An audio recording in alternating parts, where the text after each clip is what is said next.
Hello, welcome back to another edition of the My Two Cents Podcast, Wrestling Highlights of the Week edition. I am your host, G2, and I am here to talk to you guys about what happens in the world of professional wrestling from your Raw, Smackdown, NXT, AEW Dynamite, and AEW Rampage. No Impact Wrestling this week because Impact Wrestling, they would show you matches that happened while they were over in Scotland, I presume. Well, Scotland, Glasgow, you know what I'm talking about. They were over there. They were doing their European trip that they had last week. So they will show a match that happened over there. I don't think it really progressed any of the storylines that's happening over in Impact. So that's the reason why I'm not covering Impact this week. So you will get no Impact Wrestling results this week on this episode. Now, without further ado, let's start the show. So we start with Monday Night Raw. Monday Night Raw would open up with Rhea Ripley, JD McDonough, and Dominic Mysterio coming down to the ring. Rhea will talk about Judgment Day running Raw. As usual, Rhea will talk about Priest shattering Cody's ankle last week on Raw, mentioning Dominic going against Ricochet tonight, JD McDonough going against Seth Rollins. Rhea will say that Seth and Drew have a decision to make, and whoever makes the right decision will come out as World Heavyweight Champion at Crown Jewel. Rhea will talk about her match at Crown Jewel, saying that she plans on leaving Crown Jewel as still Women's World Champion. That's when Sami Zayn will come out and interrupt Rhea Ripley. Sami will say that he is going to continue to fight Judgment Day until they have fallen, as he's been doing for the last 6 months. Rhea will say, why don't Sami fight Damian Priest tonight in the main event? So that match will be made official. And it looks as Rhea, JD, and Dominic were surrounding Sami Zayn. Ricochet would run down to the ring to save Sami before anything happens, and then we turn into our first match of the night with Ricochet going against Dominic Mysterio. Dominic had Rhea and JD in his corner, but Ricochet didn't have Sami. Sami just went directly to the back. Ricochet would lose the match to Dominic by interference when Ricochet was on the top turnbuckle, and Rhea would get on the apron and distract the referee. This allowed JD McDonough to get on the apron and go after Ricochet. Ricochet would drop off the top turnbuckle, go after McDonough. McDonough would drop off. This allowed Dominic Mysterio to roll up Ricochet and also put his feet on the ropes, so he'll add leverage. That's how Dominic Mysterio would win the match. Now, after the match, Ricochet would get some retribution on Judgment Day by super kicking JD, then hitting a recoil on Dominic. Rhea Ripley would drag Dominic out of the ring before Ricochet could hit a top turnbuckle maneuver onto Dominic's body. So that's how this segment would end. Now, next up, we will have a tag matchup. Alpha Academy going against the Creed Brothers. This is the first time the Creed Brothers have been on main roster television, so they made the most out of it. The Creed Brothers would win their debut match on the main roster by pinfall when Julius would hold up Otis on his shoulders and Brutus would hit a Brutus ball onto Otis for the win. A solid match between Alpha Academy and the Creed Brothers. You would think with both teams having legit amateur wrestling backgrounds, the match would have been much more crisper at the beginning than what it was. At the beginning, you got to see the amateur technique of Julius and Chad Gable with one another. Then we got to see a trade-off to Otis and Brutus, but Otis and Brutus didn't really get much into the amateur wrestling aspect because Otis is basically, I'm not going to lie to you, he's just too big, so he can't really do the amateur wrestling stuff the way that Brutus could do with someone else. But Brutus and Otis, their whole deal was nothing but just going after each other with power. You got more of the athletic nature from Julius and Chad Gable, but let's not get it twisted. Brutus, he was still able to hit a moonsault, a standing moonsault onto Otis later in the night. Well, later in the match. Now, you would see, like, towards the end of the match, Julius pulling off a 450 splash onto Otis in the back, and then Chad Gable would hit a moonsault onto Julius. I mean, towards the end of the match, it started to cook up, and both teams were throwing everything at each other, so I'm not complaining about that. It's just that you would think this would be the perfect debut match on the main roster for the Creed Brothers to be going against the Alpha Academy. It would have just been more, I'm not going to say better than what it was, because let's not get it twisted. It still was not a bad match. Yes, it was clunky at the beginning a little bit, but they were able still to find their way. It just would have been a little bit more better if it just didn't have those clunks at the beginning. But still, a solid match from the Creed Brothers and Alpha Academy. But when you have both teams with the accolades, with the star power that both teams can do as a team, you would at least thought it would just be better than what it was. But it was still a good, solid tag match. I don't want to seem like I'm crapping on it. Believe me, I'm not. It's just the beginning parts was clunky, but towards the end, they found the rhythm and they were actually able to do what needed to be done. Now, we move over into Miz TV, and Miz TV was supposed to have Gunther as his guest. At first, Gunther would not come out when Miz introduced him. Out would walk Ludwig Kaiser and Giovanni Vinci. Ludwig would tell Miz that Gunther isn't going to come out just because Miz wants him to. Ludwig would call Miz a joke. Miz would say that at least he has never been called a sidekick in his career. Then turns to Giovanni Vinci and say that you must be the third wheel then. Giovanni would speak up for himself, and Miz would mock and tell everybody to applaud because Giovanni finally spoke. He is surprised of that because Gunther and Ludwig basically doesn't allow Giovanni to speak. And he would say, don't you speak whenever Gunther and Ludwig tell you to speak? So Giovanni, again, would speak up for himself, saying, no, I speak for myself. And that's whenever Ludwig would turn over to Giovanni and just like snap at him and reinforce what Miz basically said. You will speak whenever I or Gunther tell you to speak. So we would get Gunther's music hit. Gunther would come down to the ring. And Gunther would say the exact same thing every wrestler has told the Miz, that Miz is a sports entertainer and isn't capable of getting it done in the ring bell to bell. This is the same exact PowerPoint presentation that wrestlers have been doing to the Miz ever since Bryan Danielson did that to the Miz. I mean, before that, you had literal storylines of good guy versus bad guy with Miz and John Cena, Miz and MVP. You were actually able to get other things attributed into a storyline, but whenever Miz is going against a pure wrestler, like a Bryan Danielson, like a Gunther, like even a Ricochet, or even from time to time when I believe Jon Moxley was in WWE as Dean Ambrose, he would get at Miz for that. Miz, he just takes it on the chin and he would tell Gunther, listen, I'm able to get serious in the ring when I feel like it. I was serious whenever I took the WWE Championship away from Randy Orton for my first time. I was serious when I won in the main event against John Cena. I was serious when I won the WWE Championship almost a decade later. And I was serious whenever I made that Intercontinental Championship the most prestigious championship in all of WWE. And Miz, he does have a point. Because in, I believe, 2016, Miz did make the Intercontinental Championship really important. You can look back in 2016. And when Miz was holding that Intercontinental title, he made that thing feel important that year specifically. Because you had that year, he took it off of Zack Ryder, but then he had the triple fatal four-way match. It was him, Cesaro, Sammy, and Kevin Owens. He had the feud with Dolph whenever the brand split just came about. And even when he lost the Intercontinental title to Dolph and regained it back, he was still able to have credible matches and make that Intercontinental title be significantly prestigious. So Miz says this to Gunther, and he looks like he wants to take that Intercontinental title back from Gunther. So it seems that we're having a Miz kind of turning into a good guy moment here. Imperium, you will see Ludwig Kaiser grab a pumpkin. He looks like he's trying to go after the Miz with it. Miz would get a shot off on Ludwig Kaiser, get a shot off on Giovanni Vinci. He'll get put on his butt by Gunther. Gunther would still talk smack to Miz. Then you would see Ludwig and Giovanni hold up Miz, and Gunther would big boot him, and Miz would then roll out of the ring. Now, this will lead to Miz leaving the ring, walking to the back, and we'll go to our next matchup. It's a tag matchup.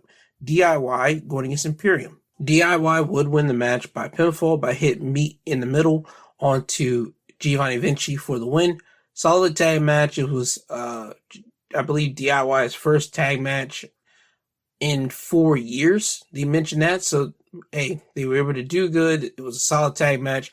And the gist of this tag match literally was for it to still build tension with Giovanni Vinci and Ludwig Kaiser. Because again, Ludwig Kaiser is supposed to be the babysitter of Giovanni Vinci. Giovanni Vinci is starting to feel some type of way. So again, we're still diving into the whole I'm hating you guys right now, but I'm not fully prepared to lash out the way that Giovanni Vinci wants to lash out. So again, we're slowly building onto that point, and this match was just another block on that road that we're on. Now, next up, we have Candice LeRae with Indy Hartwell in her corner going against Xia Li. Xia would win the match due to referee stoppage when Xia would hit Candice in the head with a spinning kick. The referee will look at Candice and see that Candice is out, kind of get Candice to her feet. Candice would kind of walk to the turnbuckle, drop down to the bottom turnbuckle. The referee would see it, call for the bell. And this is kind of going into something that I don't think people has really talked about. I mean, people on social media have talked about it, but I believe it was Jon Moxley. Moxley talked about how whenever he got concussed, he wants new concussion protocols to be put in place. And I think that WWE is just playing off into that to show you that they are listening to the talks on social media, because that was a nice talking point when Jon Moxley brought that up. So I think WWE wants to like play onto that with the whole concussion situation. Not saying that Candice got a concussion, but she was out for a little bit. So again, they're playing into that. I think they want to make it a thing with Xia Li, and I ain't got no beef with it neither. Xia Li, she hasn't been on TV in some time, so for her to get this knockout or conscious kick on Candice, I hope that this leads to something for Xia Li. And it seems that it would, because later in the night you will see Xia Li get into a situation with Becky backstage, and Xia, it seems that Xia is starting to build onto something with Becky, because she was supposed to get an NXT Women's Championship match against Becky if Becky would have retained against Lyra Valkyria last week, but that just did not happen. So it seems that we're building something to Xia and Becky, and I got no beef with that.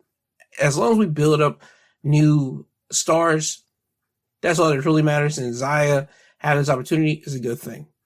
Now, next up, we will go to Seth Rollins going against JD McDonough. Seth would win the match by pinfall by hitting a pedigree, then a curb stomp for the win. Now, towards the end of the match, you will see Damian Priest come out with the Money in the Bank briefcase. He comes out with a referee. It seems that Damian might cash in, but he doesn't. This was nothing but just to placate and just make Seth weary of his surroundings. That's all it was. And this match was to give Seth some momentum as he goes into Crown Jewel going against Drew McIntyre for the World Heavyweight Championship. Next up, we have a Trigger Street Fight match between Natalya and Chelsea Green with Piper Niven in Chelsea's corner. Chelsea would win the match by pinfall by hitting I'm Prettier for the win. Nothing really much to say about this match. This was your typical holiday gimmicky matchup. That's all it was. Chelsea and Natalya, they both dressed up as the Heart Foundation. Natalya, she dressed up as a sexy kitten or sexy cat. Either way, again, nothing really much to talk about here, to be completely honest with that one. Next up, main event time. Damian Priest going against Sami Zayn. Priest, he would win the match by disqualification. When Jey Uso would come down to the ring and super kick Priest in the ring, referee would see it, call for the bell. Jey Uso comes down because the usual Judgment Day business would happen. You would see Dominic, you would see Finn come down to help out Damian Priest. So Jey, he just couldn't handle anymore. So that's the reason why he came out here to take care of the whole Judgment Day fiasco. So when the ref sees Jey super kick Damian Priest, the ref will call for the bell. And now you have a 3-on-2 situation. And it will get evened up when Cody Rhodes will pop out. Cody will come down to the ring. He'll start going against Damian Priest. You will see Sammy and Jey. They take care of Finn and Dominic outside of the ring. Cody, he brings Priest to the commentator's table. And they're fighting on top of the commentator's table. JD McDonough, he will pop out of nowhere, drag Priest off of the commentary table, get him over to the corner, and Priest would leave the arena from that corner into the crowd. And Sammy, he would hit JD McDonough with a Helluva Kick right next to the barricade. Cody would asks for Sammy to bring JD over to the commentator's table. Sammy does so. Cody will hit 2 crossroads on the commentator's table onto JD. Then Cody would get a microphone and Cody would talk to Priest. Cody would get at Priest for being this big guy with his years of wrestling experience at his belt, but he is a walk behinder. He's not the leader of the Judgment Day. He's behind Finn Balor. He's behind Rhea Ripley, and he's even behind Dominic Mysterio. Cody would say that he is on his path to winning and finishing his story because in any circumstances, it will always be him. So Cody is making this his mission. He's going to start his path to finishing the story with Crown Jewel, with Damian Priest, and that's how Monday Night Raw would end. So with saying that, that was your Raw wrestling highlights of the week. Now we move over to NXT, and this is NXT's special edition of Halloween Havoc. This is night 2 of it, and we will first start off with the tables, ladders, and scares match between Creed Brothers and Angel Garza and Humberto Carrillo. It's table, ladders, and chairs, but since it's the Halloween Havoc theme, they put scares there. Creed Brothers would win the match by pinfall. The Creeds would hit a Brutus device on, I believe it's Angel Garza, through tables to win the match. No, it was through Humberto Carrillo, because Angel Garza went through a table outside of the ring. So there we go. Hit Brutus device onto Humberto Carrillo through tables in the middle of the ring to win the match. Solid way to start off NXT's Halloween Havoc Night 2. This was a brutal match between both of the teams. Julius Creed took a lot of punishment to his back. He will leave the match with, just welts on his back. He got suplexed off of the second turnbuckle by both Angel Garza and Humberto onto a ladder. He would get hit in the back with the ladder by Angel because you see Julius and Angel both exchanging shots with each other to the back with chairs. Julius Creed went through a lot in here. Brutus, he was the power of the two between himself and Julius, but Julius just went through a lot. As I said, solid tag match for both teams with the Creed Brothers now winning on Raw and now NXT. We'll see what's left for them to do. Hopefully there's more for them to do, but I think they're more likely going to go into the main roster and do the whole switching back and forth deal that a lot of people have been doing. And I, again, have no beef with that. It seems that it's more of a Raw and NXT thing, but it seems that SmackDown might be getting into the mix of it too, because it seems that OTM Out of the Mud, the group that Scripps is kind of running, it seems that they're still having beef with Brawling Brutes because they would have a backstage segment for explaining. Scripps would explain himself saying, yeah, he is Reggie, but he had to play it down and dumb it down himself for it to be digestible for the people at home. And that's kind of the experience that a lot of black people technically have to do. They have to dumb it down, or either having to heighten themselves and hide their real true selves from the people out there in the world for themselves to be digestible. So for Reggie, or better known as Scripps now as his name in NXT, to say that he had to dumb himself down and make himself digestible for people to accept him, and for him to go back to NXT and hook up with Nima and Lucian. It just seems that OTM are a group. Scripps is himself, and with Scripps talking about how Brawling Brutes cost OTM a shot at the NXT Tag Team titles, Brawling Brutes is going to be having to go back and forth from SmackDown to NXT week to week, and I have no beef with that because, as I just said previously, it seems that a lot of people are going back and forth from the main roster to the NXT brand, and I think that's great because it heightens up the NXT brand. Now, next up, we have Tiffany Stratton going against Fallon Henley, but that match never does take place because Fallon would come out, and during her entrance, Tiffany would attack her from behind. Tiffany would get the better of Fallon and bust her knee over to the ring post. She'll lift her up, hit her knee to the ring post, lock her into a figure 4 on the ring post, and hold it there until referees will come down to separate Tiffany from Fallon. And that's basically it. We never got the match between the two ladies. Fallon, she's out right now, and Tiffany, she's got the last laugh. So with this being a deal with Fallon and Tiffany, expect somebody from the NXT women's roster to take up for Fallon. Fallon is a likable person in the NXT women's division, so I would like to see who's basically going to come back to go after Tiffany for that. It might be a surprise Wendy Chu. It might be Nikita Lyons returning. I don't know who it could be, but I'm not mad at any of those options because we haven't seen Nikita for some time. She's been injured. Wendy, she's been gone from NXT for some time. I don't know what's up with her. There's probably some other people that I'm probably forgetting. Probably some even the newer women that came out from this breakout tournament could probably stand up for Fallon, or we can get the return of Sol Ruka. Sol has to deal with Blair Davenport. But again, a lot of things going on, but Tiffany's in the mix with the women's division. I'm happy to see this. So Tiffany's going to be mixing it up with someone soon because someone's going to take up the part of Fallon because that's usually what happens with a lot of these rivalries. When someone goes down with an injury or they're having a storyline injury, someone usually will come up to pick up the mantle to defend their honor. So I can't wait to see who's going to do that for Fallon here against Tiffany. Now, next up, we have a North American Championship match. Nathan Frazier going against the champion, Dominic Mysterio, with Rhea Ripley in his corner. Dominic would win the match by pinfall, hitting a frog splash on Nathan. After Nathan was going to go for the Phoenix Splash, but Dominic would shove Nathan out of the ring onto the commentator's table. This would knock Nathan out, and this allowed Dominic to hit a frog splash on Nathan Frazier inside of the ring for the win. Solid match between Nathan Frazier and Dominic Mysterio. As usual, people were chanting for Rhea Ripley because people like the character that Rhea Ripley and Dominic have, that pairing that those two have. It's a natural thing commonly. It's a thing that's been going on for months.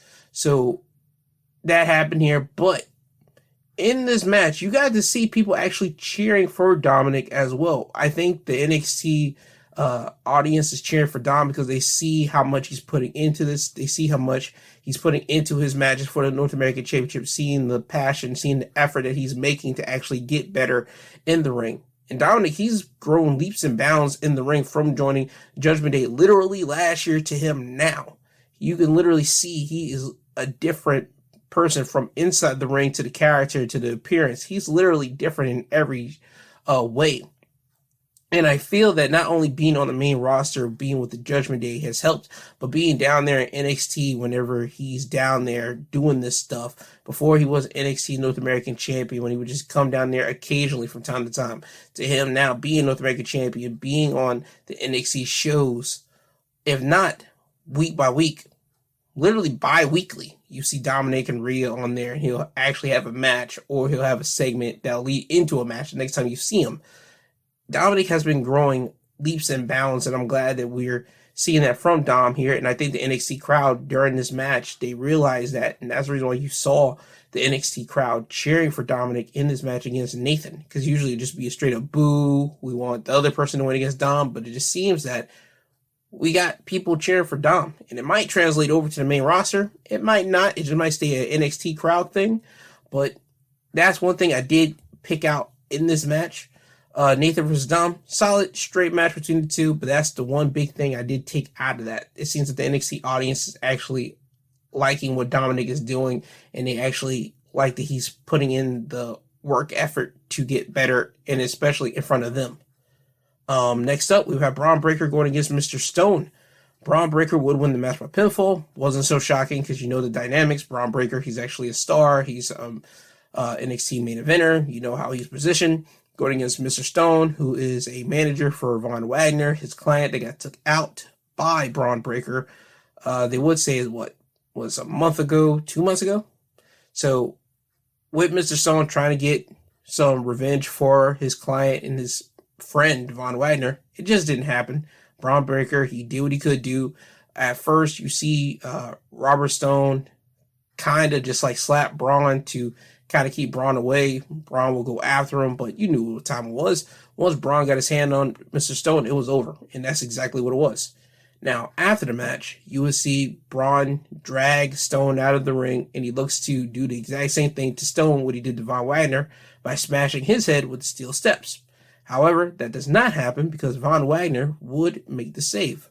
Von will come out. He has his head wrapped because he's still selling the effects of the steel steps hitting his head. So you see Vaughn go over to Braun.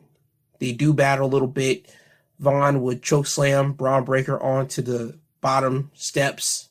And you see Von Wagner trying to get his measure of revenge by grabbing the top steps and looking to smash it onto Braun Breaker's head. But Braun would roll out of the way and move. And you'll see security come down to grab Vaughn to make sure he doesn't get at Braun. And this allowed Braun to literally walk to the back. And Braun, he looks a little bit scared because you wouldn't think as the big bully, you just got done smashing somebody's head in 2 months ago, they'll be coming right back trying to get back at you. Von Wagner, he's different. He's coming at you because of what you've done to him. And not only just him, you try to take out his best friend that has been trying to get Vaughn to open himself up. So with that being the case now, Von Wagner would tell Mr. Stone later in the night that he wants to have a match with Braun next week. Mr. Stone, being Von Wagner's friend, he would tell him he doesn't need to do this because he's not fully recovered yet. Von will say just make the match, and it will be made official next week. We will be getting Von Wagner going against Braun Breaker in a match. So we have that. Now, next up, we have the WWE Women's Tag Team Championships being defended with JC Jane and Thea Hale with Andre Chase and Duke Hudson in their corner going against the champions, Chelsea Green and Piper Niven. Chelsea and Piper would retain their championships by pinfall when JC and Chelsea were both down on the mat. Duke would try to hype everyone up and be on the apron doing this. The referee would be distracted by this, try to get Duke down, and you would see JC crawl over to her tag corner and see the NXT tag titles laying there. She grabs it, and you see that she's about to use it, but Andre Chase would take the tag team titles away from JC and tell her, you don't need to do this. We don't do this type of stuff at Chase U. We win by honor, all that good yada yada stuff. JC, she would look at Andre Chase with just a why type of face. Why are you not giving me the title? And this allowed Chelsea Green to hit the I'm prettier on JC to win and retain her women's tag team titles. Now, after this, you will see the tag team of Chelsea and Piper walk up the ramp looking at Thea Hale, looking at JC Jane in the ring. Thea Hale, she's having her hands over her face trying to figure out what just happened. Duke's trying to console her. JC, she's pissed, and she's looking at Andre Chase pissed. And on the NXT perch, you will see Alba Fire and Isla Dawn, who are the people that's running night 2 of Halloween Havoc here, looking at Chelsea and Piper because they want a shot at those women's tag team titles. So it seems that that's where we're going next with the women's tag team championships right there. And also with JC and Thea Hale and Andre Chase and Duke Hudson, the whole Chase U thing, it seems that we're getting into muddier waters because before the match will even begin, by the way, backstage, you had a confrontation with Tony D'Angelo and Stax with Andre Chase and Duke Hudson. And Tony and Stax would basically remind Andre Chase that they did something for him and they're coming to collect on that. And they also are going to collect on their NXT tag team titles as well. And they will walk away, and Duke Hudson will look at Andre Chase and ask him, what was that all about? And Andre says, don't worry, I'll handle it. So right now we still have the mystery of what did Tony D'Angelo and Stax do for Andre Chase that nobody else knows, and what is Thea Hale and JC going to do now to Andre Chase? Because again, it's Andre Chase that cost Thea Hale an opportunity at becoming a champion at, I believe it was the Great American Bash. It was, nope, was it the Bash? I want to say so. It was Thea Hale and Tiffany Stratton submission match. Chase would throw in the towel. That's how Thea never won the NXT Women's Championship. And now here with JC wanting to use the NXT tag team titles, Andre Chase pulling the title away from JC, again, costing Thea Hale another opportunity of becoming a champion. So we're going to move into that story more and more next week. And again, they're keeping everybody intrigued in what's going down in NXT. And that's what I like. Stories on top of stories on top of stories. And that's what we got here. Now, next up, we would get the NXT Breakout Tournament Finals between Kalani Jordan going against Lola Vice, who has Elektra Lopez in her corner, Lola Vice would win the match by pinfall thanks to Elektra interfering when Kalani would go for a split-legged moonsault, but Elektra would get on the apron and distract her. The referee would make Elektra get off the apron. Kalani would go for the moonsault, but Lola would move out of the way, and this allowed Lola to hit a roundhouse kick on Kalani to win the match.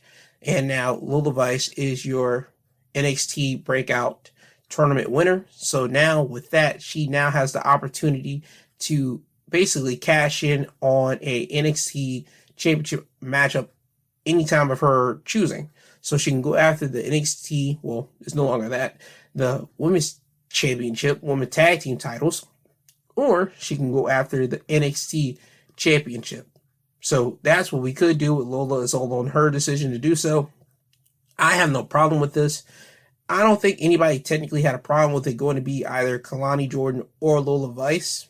Those two being in the main event, not the main event, but in the finals of this tournament. I think everybody kind of saw that coming because with Lola Vice's social media presence, her background of being a former MMA fighter that had a little bit of buzz before she got signed to WWE. That's that. And also with Kalani Jordan, she just had a thing with Dana Brooke before she got axed out of WWE. You saw they were trying to do something with Kalani. So again, they were putting stock into Kalani and they put stock into Lola Vice. So those two being in the finals, it wasn't shocking to anyone. And it was a 50-50 between who could have won this. And with them going with Lola, I don't think nobody's mad at it. I'm not. So congrats to Lola Vice for winning the tournament.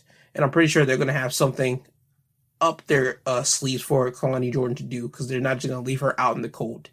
Now we go over to the main event, the NXT Championship matchup. Carmelo Hayes going against Ilya Dragunov. Ilya would retain his championship by pinfall by hitting the Torpedo Moscow on Carmelo Hayes for the win. But the big thing about this match was Trick Williams would make his return here. Trick Williams, I believe he got took out 3 weeks ago on NXT by a mystery assailant. And when Trick Williams comes out in this match, you would see Carmelo kind of be shocked at this because Carmelo kind of had the match won when Trick comes out. Carmelo, only thing that he needed to hit was nothing but net, and he's about to do it. But Trick Williams' music would hit, and Melo would just look like he saw a ghost, and even commentary would mention that. And that's how basically Ilya took advantage. He would get up there, hit Melo, he would hit him with a superplex, and then go for Torpedo Moscow to win the match. Carmelo and Ilya, they had a solid match on NXT main event. This wasn't like their match at the Great American Bash or at No Mercy. It was NXT main event standard match for free television. It went hard, but it wasn't as hard as their first two matches. If anything, I'll put this on the bottom of their three matches. But again, it's supposed to be that because it's not a premium live event match. So I'm not mad at them for doing what they did do here. But it isn't like they were like chopped liver here. No, they still threw out a good match for everyone to enjoy.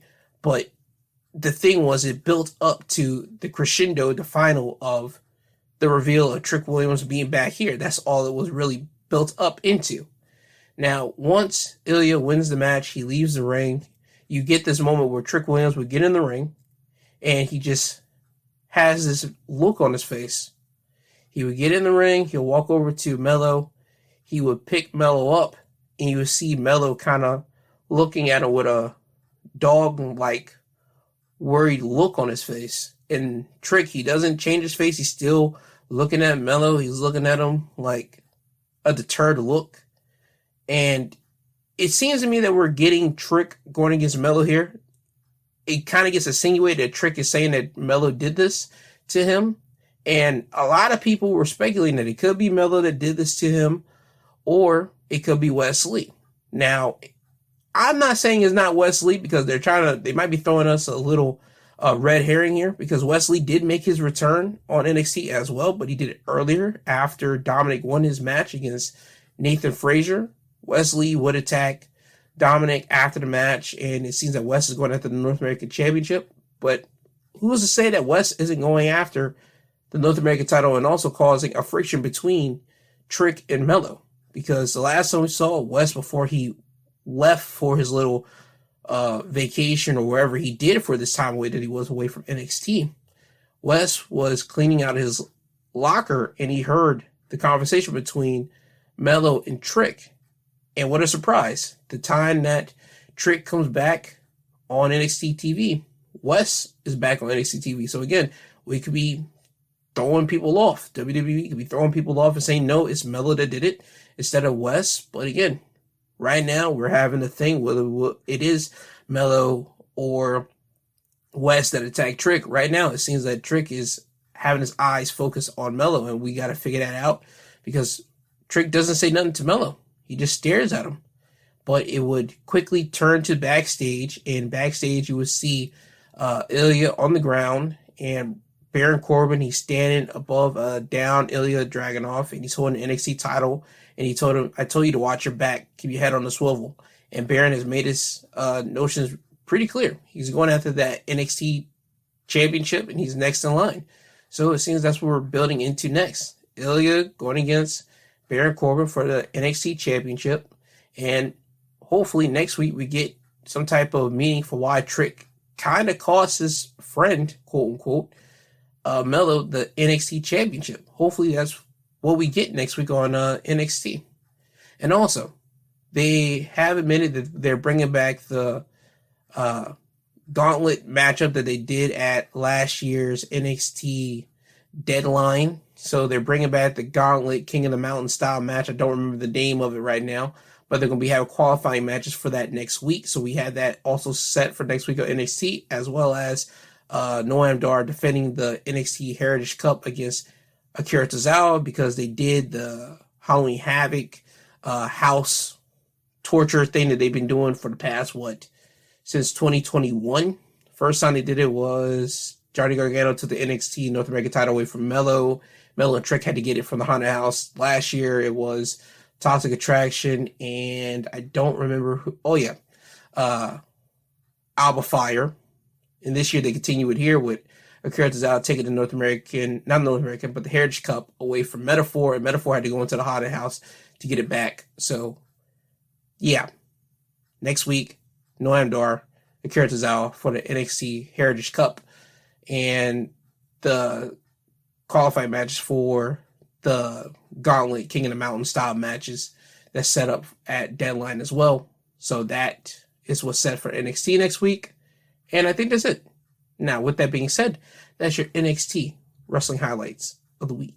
Now we turn over into AEW Dynamite. Before I do so, I have to talk about what happened on Collision. The biggest thing that happened on AEW Collision was MJF defending the AEW World Championship against Kenny Omega. And this was the match to see if MJF was going to, be the longest reigning world champion, or whether Kenny was going to keep his record.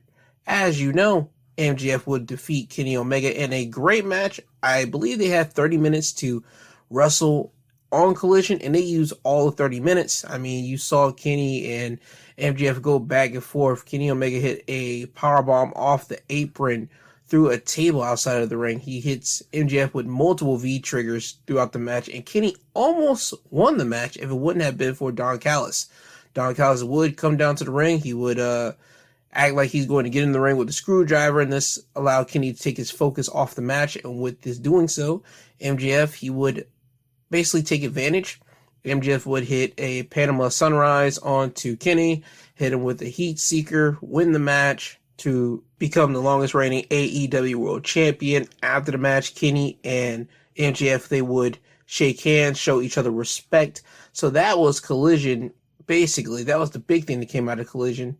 Now we go over into Dynamite, and the first thing that we start off with is a backstage segment with Renee Paquette and MJF. MJF would have Adam Cole on the screen, and it's like a FaceTime moment, and Adam Cole will tell MJF that he's happy that MJF is the longest reigning AEW World Champion. He just wished that he could have been there, and he would give MJF some advice, because MJF needed to find 3 tag partners because he has to go against the Bullet Club Gold.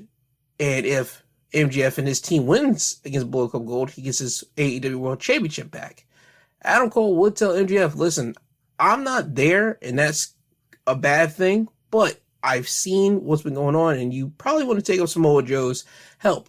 Now, Samoa Joe, he's told MJF, last week, and he even told MJF on Collision that if MJF needed him, he's only one call away. But the condition is he wants a rematch for the AEW World title.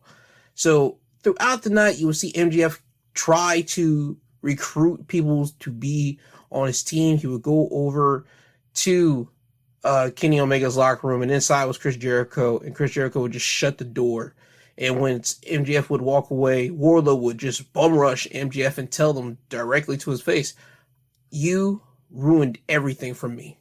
Now I'm going to do the exact same thing to you. I'm going to take everything from you, and I'm going to do it when you least expect it." So that's already one person popping out the woodworks for MJF. Wardlow has a gripe and a legitimate right to be upset at MJF. He has that here.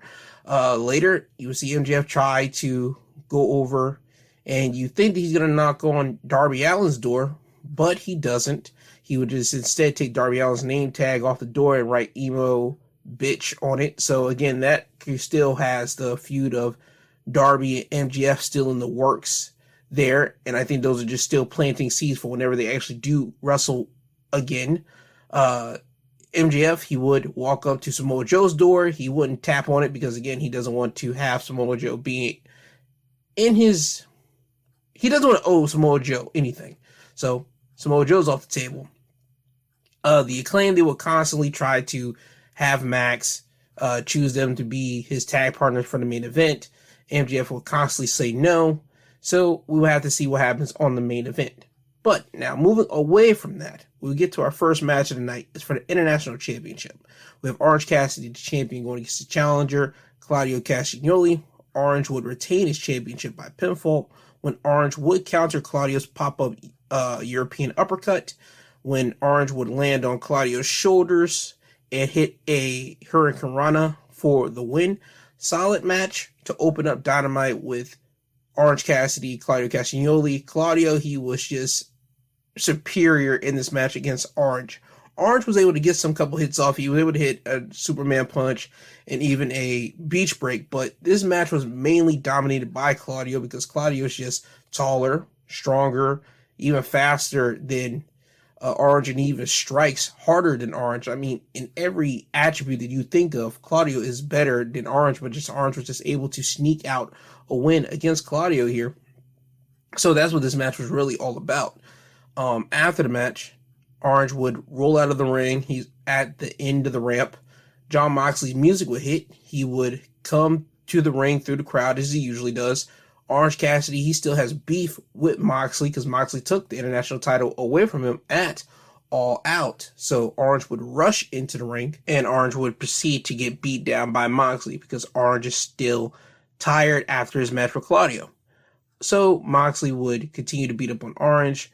Claudio would just not pay attention to it. Security guards would rush into the ring. Moxley would take care of one of the guards.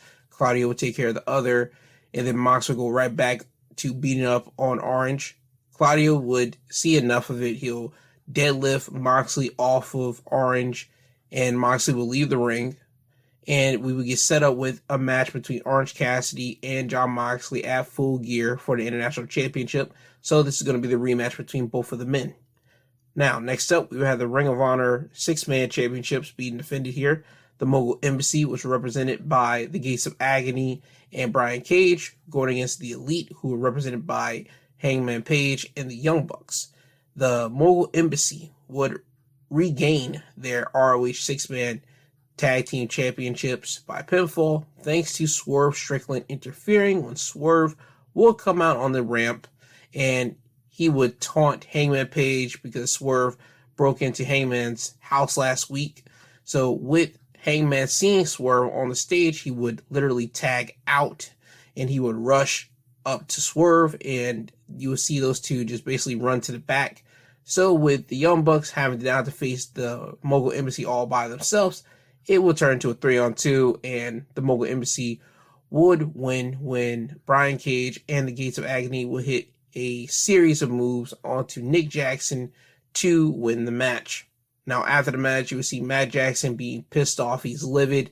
He goes over to the timekeeper area, flip their table.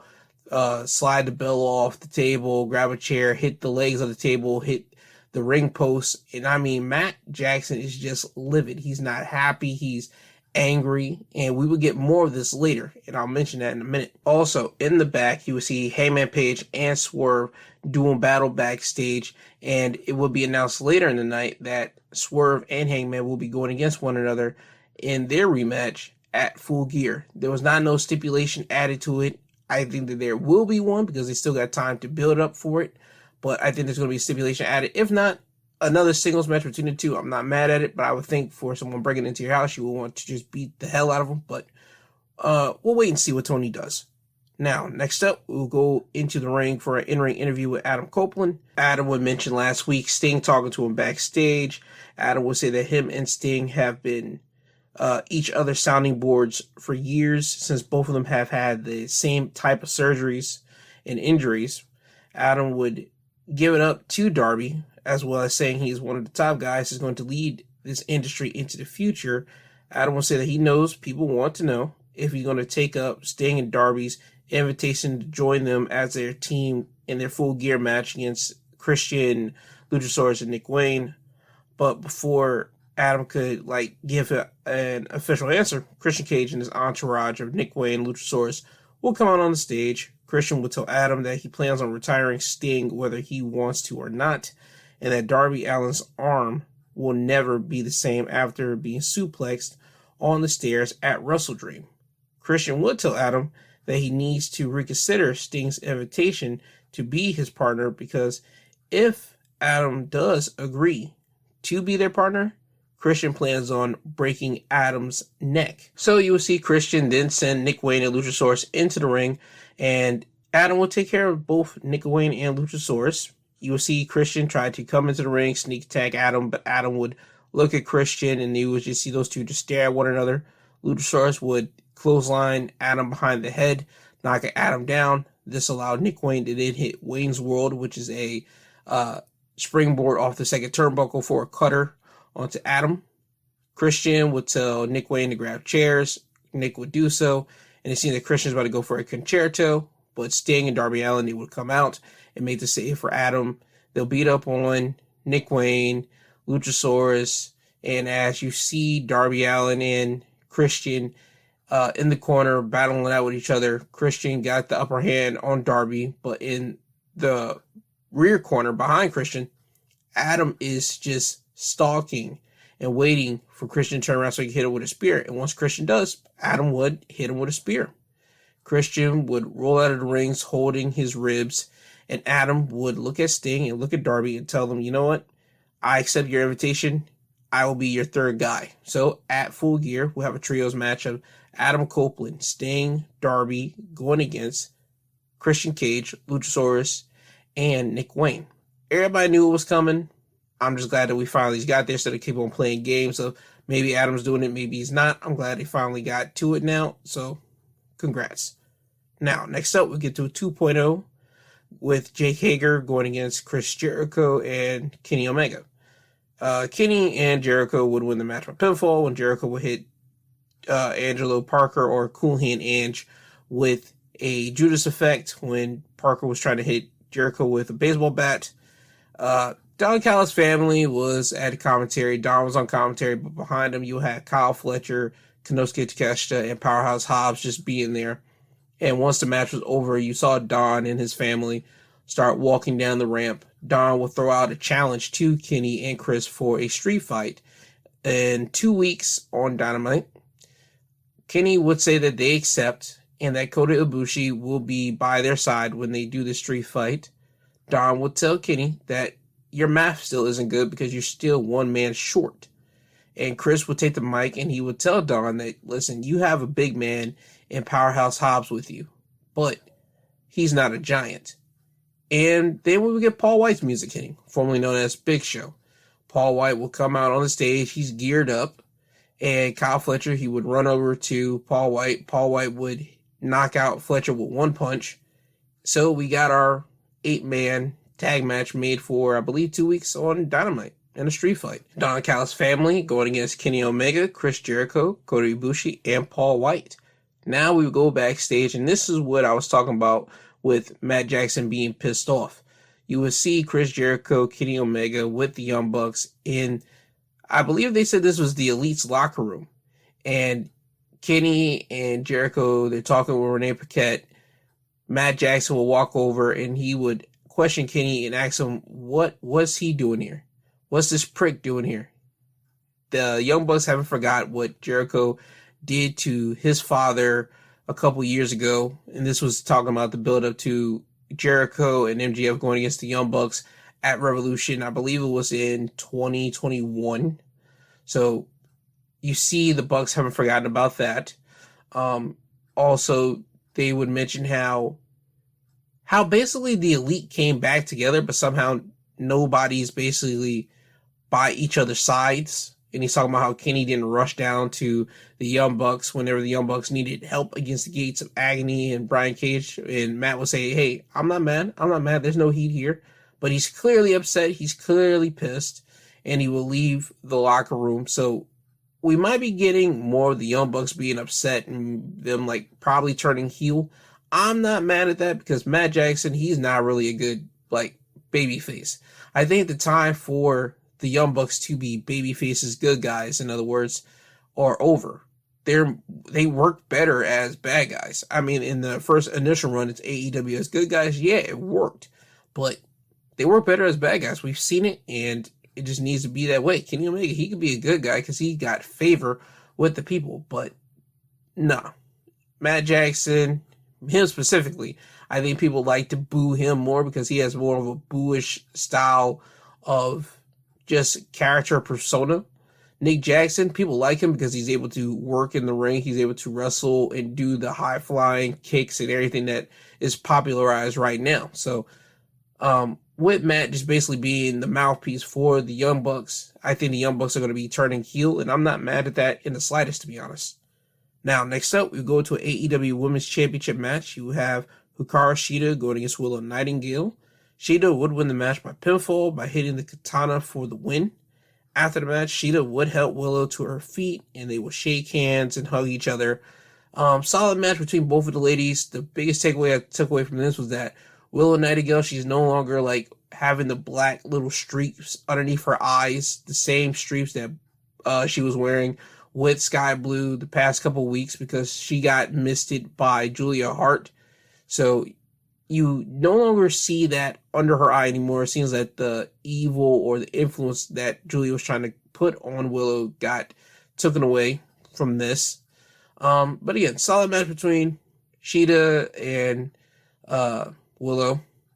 After the match, as I said, they did the whole hugging, shaking hands bit. Toni Storm will come out and she'll be on the stage, and Shida's just had enough of this. She's tired of Toni constantly just being the center of attention after every single one of her matches. So you will see Shida leave the ring, run up the ramp, and get at Toni, hit her with a knee, and then chase her to the back.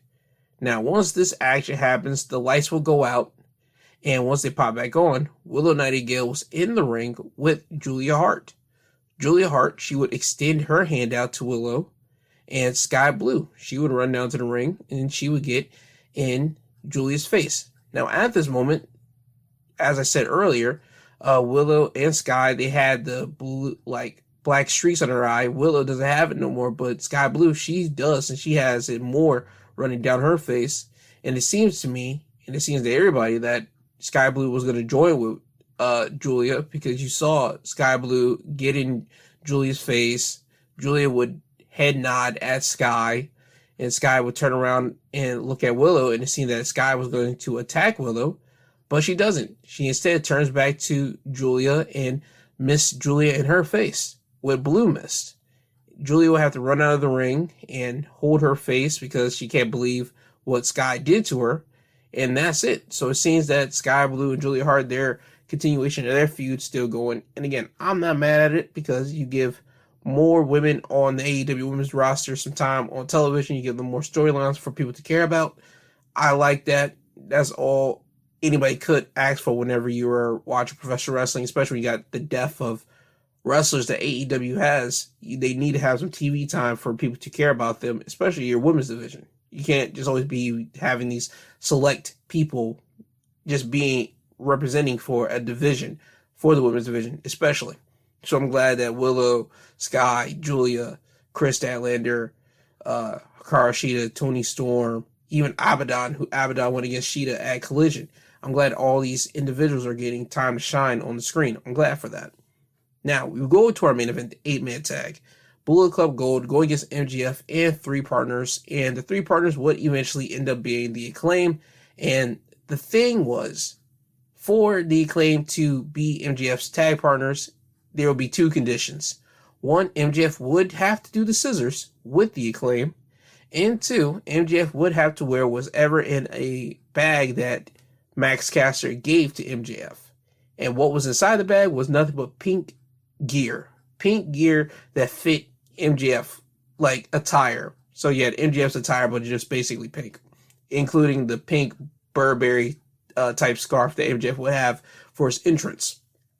So we get this 8-man tag, and Bullet Club Gold, they will win. It was kind of an obvious thing. The ending results would be whenever MJF finally gets the tag, and it seems that he's finally going to get his hands on Jay White, the same man that he's been trying to get his hands on throughout the whole match, but he just couldn't. So when MJF finally gets in there, he's finally about to get at Jay White. Jay White would dip out of the ring. Juice Robinson would come in. The Guns would come in. MJF would take out all of them, and he even does the kangaroo kick onto the Guns. But Jay White, he would come in, hit Blade Runner on MJF, pin him, 1, 2, 3. So MJF never really did get his hands on Jay, but Jay was able to get one clean shot on MJF, and that's the one that he needed to win the match. So we have that. After the match, you see Bullet Club Gold pick up MJF, and it seems that Jay White's about to hit MJF in the head with the AEW World title, but Max Caster and the Acclaim, they will come in, beat up on Bullet Club Gold, and it's now still down to Jay White and MJF in the ring. Jay White's waiting for MJF to get up on his own 2 feet so he can hit him in the head still with the AEW World title. And once MJF does get to his feet, Max Caster, he would roll into the ring, push MJF out of the way when Jay's running towards him, and Jay would hit Max Caster. Now, you would see MJF and Anthony Bowens look at Max Caster on the mat, and Jay White, he would roll out of the ring with the Guns, and as they were walking up the ramp, you would see all of the Acclaim, Billy Gunn and Anthony Bowens look after Max Caster. MJF going over to Max to see if he's okay and good, because now you started to see that MJF kind of does care for Max Caster, even though he was trying to stay away from Max Caster literally the whole entire match and even the whole entire evening. But for Max Caster to take the bullet for MJF, he's showing some type of sympathy and some type of empathy for Max. And he's looking over at Max's body, seeing if Max is okay. Max would throw up the scissor signs to MJF because that's the only thing MJF hasn't done yet. He hasn't scissored the Acclaim. And MJF would slap Max's hand down, and you would get the audible boos from the fans, but Billy Gunn, he wouldn't take it. He would walk over to Max and start going into daddy mode and start yelling at Max saying, you are going to shake. No, you're going to do the scissor motion. You're going to scissor us because Max took the belt shot for you, MJF. He took that shot. So you got to do this, whether you like it or not. So MJF, against his own better judgment, he would go over to the corner. He would throw his hands up in the air in the scissor, and we all get the scissor. We get MJF scissoring with the Acclaim, and that's how Dynamite would end. I like that we had that progression throughout the whole night of MJF constantly turning down the Acclaim, and then ultimately having to pick the Acclaim as his tag partners. We all knew it was going to happen, but I did like the segments here that we got. But also, the biggest thing that we constantly got taken away for, at least I did, was that MJF is trying to steer clear of Samoa Joe because he knows Samoa Joe is the guy that probably could take the title away from him. That's the guy that he most fears, besides like a warlord that came out of nowhere. But Samoa Joe, a guy that was willing to be your tag partner but just wants a rematch, you're not trying to have that guy be your tag partner. That shows you the type of fear you truly have for someone. But again, Dynamite, it was a good show. It was great. Now, with that being said, that was your AEW Dynamite wrestling highlights of the week. Now we move over to SmackDown. SmackDown would open up with LA Knight coming to the ring. LA Knight is out here to talk about how he plans on taking the WWE Championship away from Roman Reigns at Crown Jewel, and how he plans on taking everything away from Roman because LA Knight feels that it is his time. So when he says this, out walks the WWE Universal Heavyweight Champion Roman Reigns and his special counsel, Paul Heyman. Roman would get in the ring and he would have this to say to LA Knight. A lot's changed around here. I take my time to leave and I expect people to step up, but I didn't think it was ever going to be you. But you did something to catch the attention of these people. You managed your time wisely and you got all these people on your side. I give you credit for that. It's not easy in this day and age. Go ahead and chant his name.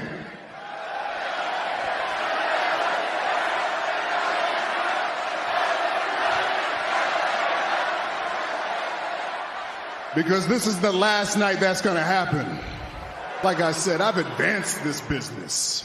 You seem like you're setting us back. I pushed us forward all the way to the big screen. The kids, what they say now, Paul? What they call what I do? They call this cinema. I turned this business into a billion-dollar industry, a multi-billion-dollar industry. I've done everything you can do. And what have you done? Huh? What have you done around here for the past few months? The only thing you've done is get him to chant your name and what? Cosplay a redneck version of my cousin? This is my island of relevancy, so take this night and enjoy it, because tomorrow I'm going to smash you. We're going to end you. They ain't ever going to chant your name. They're not going to know who you are. You're going to disappear. Because when I'm done, we're going to leave you in the desert.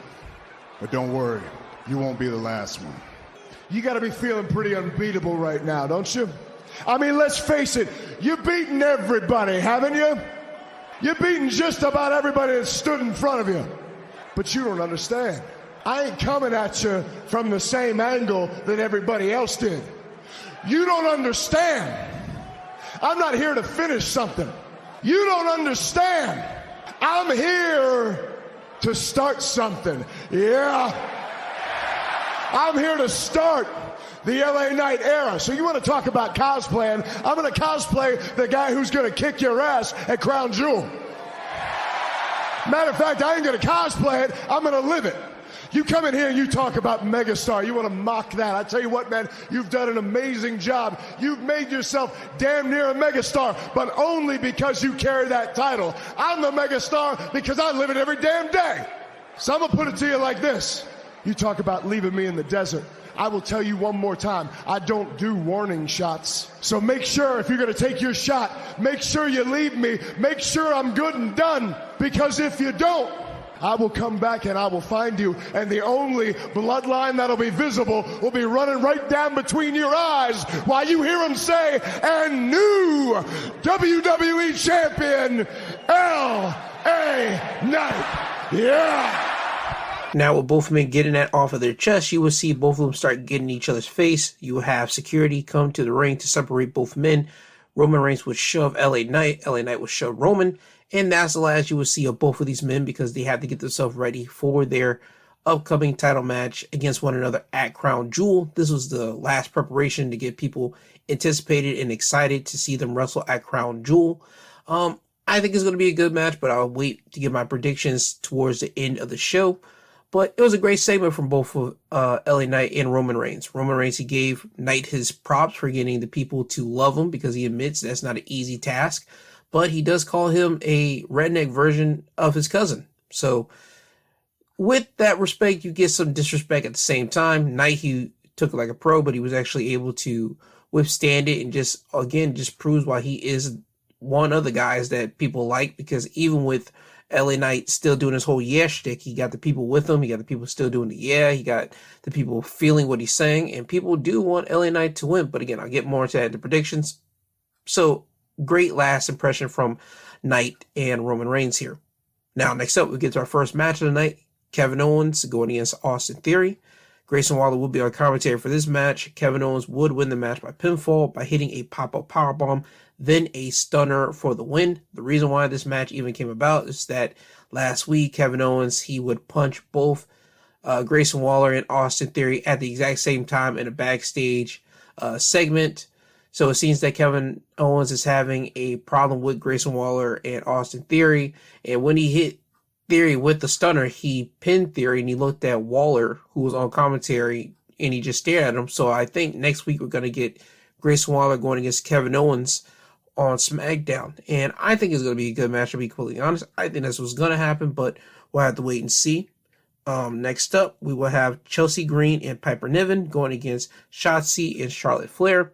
Shotzi and Charlotte would win the match by pinfall when Charlotte would hit Chelsea with a big boot. So I think this now gives Chelsea and Piper more competition for those WWE Women's Tag Team Championships. I think Shotzi and Charlotte might try to go after them next, because now you got Shotzi and Charlotte going after the titles. You always are going to have Natalya and probably somebody else that wants to go after those tag team titles, as much as Chelsea and Piper have been really just going after Natalya. You got Alba Fire and Isla Dawn who want to go after those tag team titles. So the women's tag team titles are starting to get on a streak, a hot streak right now, and I don't think anybody's having a problem with it. So this just adds one more team to the fire for those tag titles. Now, next up, we will get an in-ring segment here. It's Solo Sikoa with Paul Heyman. Paul would be in the ring, talk up Solo, saying that Roman Reigns turns to Solo when it's time for things to get done, calling him the Enforcer, and that one day Solo will take up the mantle when the time is right to be the head of the table. And on his way to becoming that, he needs to have a bodies of basically victims, and how John Cena will be one of them, be one of the biggest fish, because Solo plans on victimizing John Cena at Crown Jewel. Solo would stop Paul from talking, and Solo would tell Paul that he's not here to speak to the crowd. It's John Cena that they want, so John Cena will come to the ring. I'm pissed off I gotta wait till tomorrow to fight you, but I got orders from the tribal chief, and those orders was to give you this microphone so you can say goodbye to them while you still can. Because come tomorrow, you won't be able to. That's it? Do you realize who you're in the ring with? We've been waiting for you to talk for over a year, and that's all you bring to the table? Oh, man. I can do this with half a voice, and it's only going to take 90 seconds to cook you. I'm going to say goodbye. But I'm not going to say goodbye to them. I'm going to say goodbye for them. We all know the only reason you got a job here is because of your cousin. And we all see you, homie, walking around thinking you're some big badass enforcer when you're nothing but a bargain basement Taz ripoff. So do me a solid, Solo. Tape your thumb up extra tight, because the only place it's getting stuck tomorrow is straight up your ass. Yeah, it's about 90 seconds. So with John Cena getting done cooking Solo, he would leave the ring, and this is the last time you see John Cena trying to get the crowd motivated to see him going against Solo at Crown Jewel. And I feel that it worked, because people are wondering, is this going to be the last time you see John Cena? Because again, the whole actors strike and everything else going down in Hollywood, you don't know when that's going to clear up or not. This was a good segment here. John Cena, he's still in the effects from Solo giving him the Samoa Spike last week on SmackDown, and him coming out here and just coming out and talking in a sore voice. It just makes everything perfect, because John Cena in 90 seconds or less, if you will, he was able to still fry up Solo in a way that, listen, he called him a bottom bargain bin version of Taz.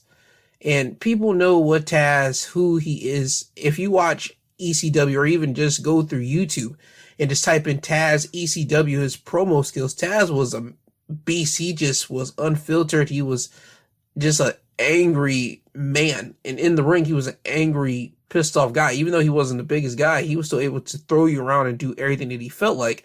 Same way with Solo. Solo's not the biggest guy in the world, but he's still like able to throw you around, do whatever he wants to you.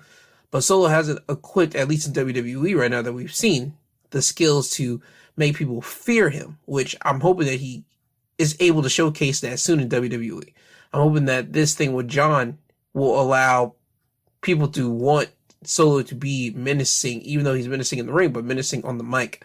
But John Cena, he made a nice comparing of Taz, even though it was a bargain-based version of Taz, but Solo is like a Taz. But, yeah.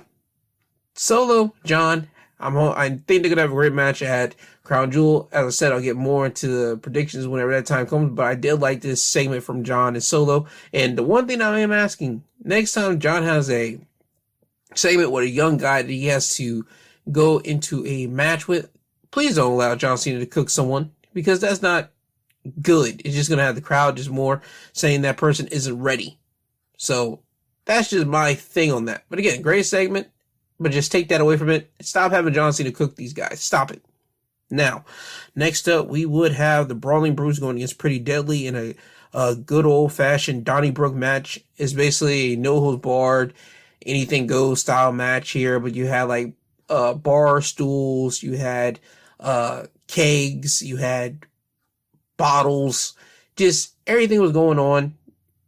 Pretty Deadly and the Brawling Brutes, they had a great tag team no holds barred match here. They use everything. They use the barrels, they use the stools, they use everything they can against one another.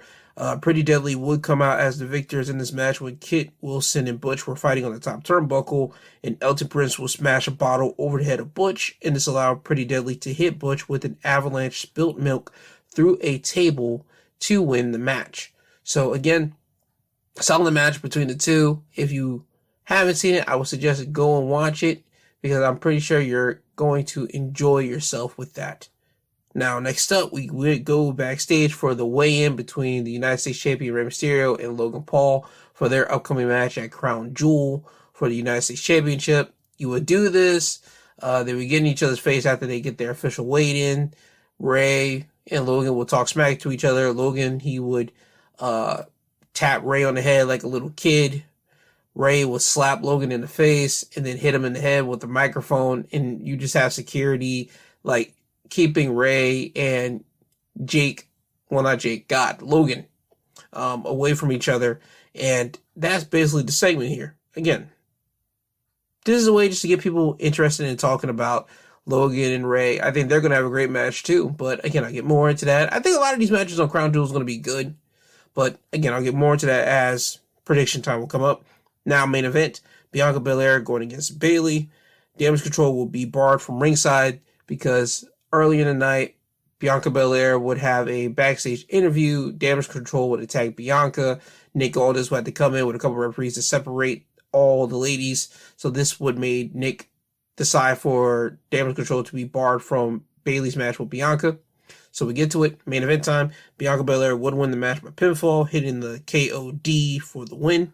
Now, in this match, you will see Bayley, as she has done in previous matches with Bianca, constantly go after the braid. Grab the braid. You make sure that Bianca couldn't move so much, because if you grab the braid, you have the person's head, and that means you control their body, where they're going to go. So that was Bayley's whole strategy here, and it ultimately would lead to her demise, because Bianca would, in the end, grab hold of her braid after Bayley kept grabbing it so much, and actually strike Bayley in the midsection, the stomach, with it, and then hit the KOD. Now, this is the first time I've seen Bianca actually use her braid in some time. And I understand she's been going for about like a month, but I'm talking about even during her reign as champion, I don't remember her using the braid like that much since she was champion. So I'm glad she's back to using the braid as a weapon here. And it's fitting that she used it on Bayley, because Bayley's an annoying heel. So why not just hit a heel with your braid? Why not? Now, after the match, you would see Bianca in the ring, standing on her feet, celebrating. And then she would see Bayley outside of the ring, next to the commentary table, trying to stand up on her own 2 feet. Bianca would leave the ring, go over to Bayley, and smash Bayley through the commentary table with the KOD. And that's how Smackdown will end. So Bianca has taken care of Bayley. That's one part of her plan. Now at Crown Jewel, she has to take on Io Sky for the WWE Women's Championship. And hopefully those two will have a one-on-one matchup, and may the best woman win in that match. Now, with that being said, That's your Smackdown Wrestling Highlights of the Week. And now we move over into AEW Rampage, and which will start off with a three-way matchup between Penta, Commander, and El Vikingo. Penta would win the match by pinfall, hitting Commander with Zero Fear, which is a package pile driver on top of the body of Vikingo for the win. 3 luchadors doing Lucha Libre in this match. You have Commander, who's a high flyer. You have Vikingo, who's a high flyer. You have Penta, who isn't much of a high flyer, but he can be, but he displayed power in this thing. But all 3 of them come from the Lucha Libre background. This was a Lucha Libre style match. I don't think anybody had a problem with it. A lot of people actually liked this match because it got enough time from all 3 of the competitors. But in the end, Penta would win, and during the match, you would see QT Marshall, who is the the Latin American, AAA Latin American champion, backstage with his crew. So it might be Penta going against QT Marshall for the AAA Latin American Championship, probably on one of the AEW shows, probably maybe next week. Maybe. Time will tell. Next up, we will have the Guns with Jay White and Juice Robinson in their corner going against Christopher Daniels and Matt Sydal. The Guns would win their match by pinfall by hitting 310 to Yuma on Matt Sydal for the win. So the Guns gain some momentum as they go against MJF in their upcoming match for the Ring of Honor Tag Team titles at Full Gear soon. Now, the next matchup was Sky Blue going against Marina Shafir, who will have Nyla Rose in her corner. Sky Blue would win the match by pinfall, hitting Code Blue for the win. Now we go to our main event. It is Daniel Garcia going against Trent Beretta. Daniel Garcia would win the match by submission by locking in a headlock by pulling it back. So it basically a pull back headlock to win the match. He did this after he executed a pile driver. Trent Beretta has already had neck surgeries before, so he has neck issues. So Daniel Garcia would just basically target the head and neck area towards the end of the match with the pile driver in the pullback headlock. So that's the reason why Daniel Garcia got to win over Trent Beretta here. Now, after the match, Daniel Garcia will get a microphone and he would say that he has been keeping track of time, and he would make mention that he hasn't had a singles match in AEW for over 6 months. And with this win over Trent, he realizes that he has only one way to basically climb the ranks here in AEW, and that's winning championship gold. And Daniel Garcia will proceed to call out the biggest dog in AEW, which is the AEW World Champion, MJF. Daniel Garcia will tell MJF that he wants that world championship, and he knows that he has a lot of people gunning for him. But if MJF wants to test himself against the greatest pro wrestler, and before he even finished saying wrestler, he catches himself because he's supposed to be a sports entertainer. So now he has that decision. Again, conflicting decision that he had to make a year ago, whether he's a professional wrestler or sports entertainer. Daniel Garcia will say that he is a sports entertainer. So if MJF wants to compete against one of the best sports entertainer, you know where to find him. And then he will end Rampage by doing his dance. So that's your Rampage wrestling highlights of the week. And I like that Daniel Garcia is throwing his hat into the ring with all these other competitors. And we can get MJF probably on a Rampage, or we can get Daniel Garcia on a Dynamite or a Collision. So either way, with these shows with MJF on them, I don't care. I'm cool with that. I think a lot of people are cool with that too. But again, we still got to go through the Jay White, the Samoa Joe, Wardlow path. And I think Daniel Garcia just might be one of those little speed bumps on that path with that. So we'll wait and see. Now, as I said, that was your AEW Rampage wrestling highlights of the week. And before I get you guys out of here, I got to give you guys my Crown Jewel predictions, because Crown Jewel is happening today at 1 o'clock. If you're listening to this episode early in the morning, well, 1 o'clock over here on the Eastern time zone. Look up your other time zone. If you're in the other time zones, you know the deal. But Crown Jewels today. So let me give you my predictions for it. For the Women's Championship, Io Sky going against Bianca Belair. I think Io is retaining it. Bianca just came back. I understand they want to put her in a championship match since she never got her official one-on-one rematch for her championship. I don't think she's going to win it. I think they're going to keep it on Io, and that's just my thing with that. I think Damage Control is going to somehow interfere. Even though Bailey got took out, you still got Dakota Kai, and I think with Dakota Kai helping Io out by hitting Bianca with some type of move, because Dakota has been out for a good portion of this year, and her getting back into in-ring action by attacking Bianca Belair, whether with a crutch or with a weapon here, I think it'll be a good move. So I'm saying Io to retain her championship. John Cena versus Solo Sikoa. With the impending SAG after stuff still going on in Hollywood, I don't know how long we got John Cena in WWE. So it'll be a great thing for John Cena to give the win to Solo. But John Cena has been mentioning that he hasn't had a win in over some odd years in singles matches. So I can see them giving this to John for John to have that great story. So, you know what? Screw it. I'm going with John Cena. Cody Rhodes, Damian Priest. Cody's supposed to have a bum leg. And again, is a one-legged man in a ass-kicking contest with a man that has both good legs against Damian Priest here. It's going to be crazy if they give Cody the win, but Cody's back on his track to finish his story. So I'm going with Cody, and if Damian Priest does win this, it's not bad for Cody, because again, Cody has a bum leg. But if Cody wins this, it's going to look bad on Damian Priest, and I think this is going to lead into Judgment Day members kind of questioning Priest. Rhea's still going to hold some type of autonomy over Priest, saying you couldn't even finish the job on Cody Rhodes. What make you think you could cash in your Money in the Bank briefcase on anybody right now? So I think that would give that some type of autonomy here. Oh yeah, and by the way, I don't think Priest is cashing in at Crown Jewel. Just let that be known right now. So I'm going with Cody. But if they give it to Priest, I don't think it's going to be bad here. But I think storyline-wise, I think it'd be better if they give it to Cody here and have Damian Priest still have his conflicting feelings with Rhea inserting herself and the leadership role as Judgment Day. That's just my thing with that. Rey Mysterio, Logan Paul for United States Championship. I'm going with Logan. I'm going with Logan Paul, even though I don't like the man personally. Him in the WWE ring, him in a professional wrestling ring, he has shown skills that takes people years to have. Logan Paul has been able to do what he needed to do. He's been able to hang with some of the best in the world, with the Seth Rollins, with the Rey Mysterio, with the Ricochet, even with Roman Reigns last year at Crown Jewel. Logan Paul was able to hang with them, even though you still had the pros, which I just didn't name, like all the pros that he went against, probably leading the match.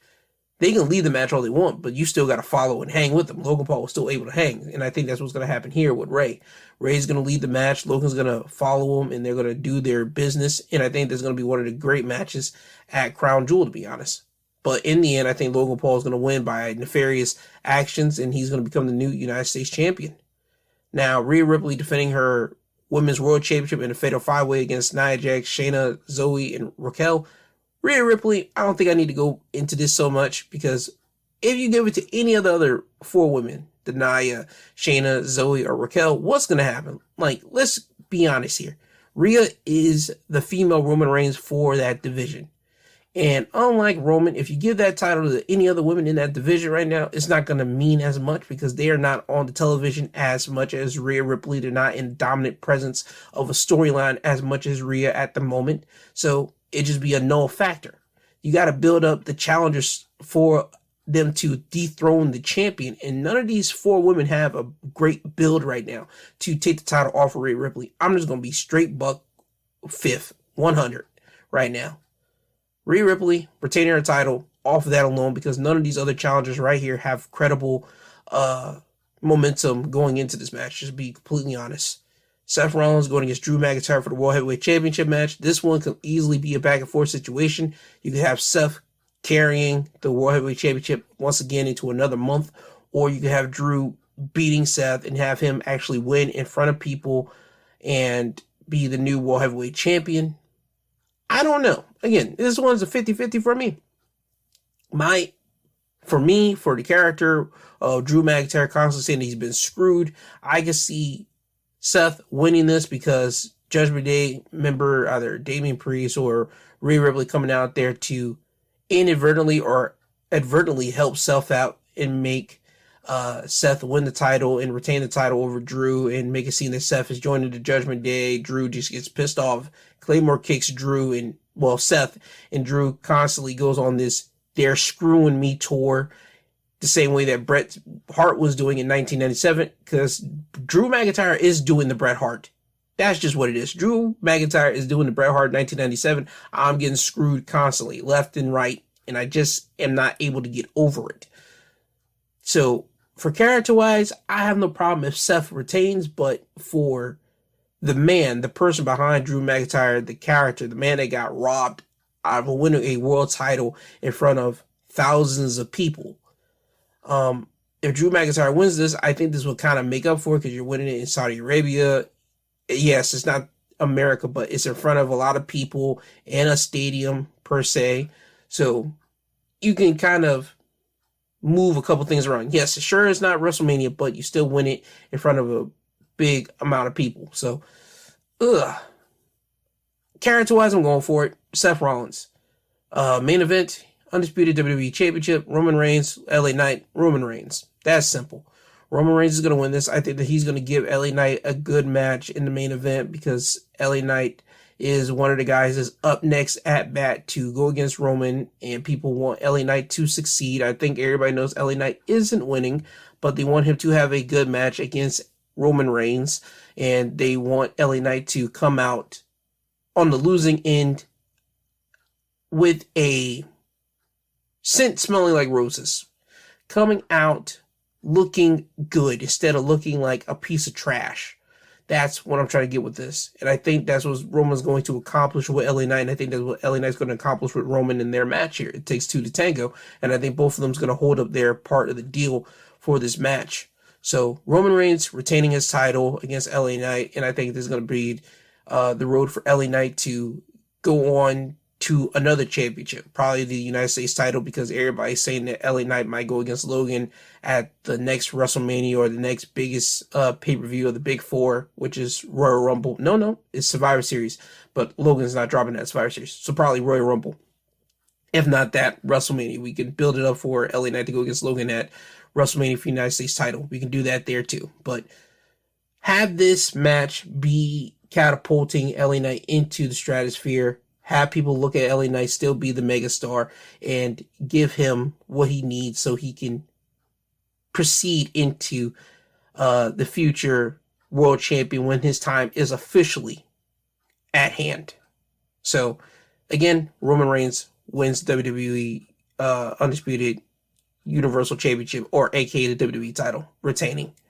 Now, with that being said, you will get my review of Crown Jewel tomorrow, along with my usual Sunday episode. So you'll have double dose of Sunday episodes tomorrow. So expect that.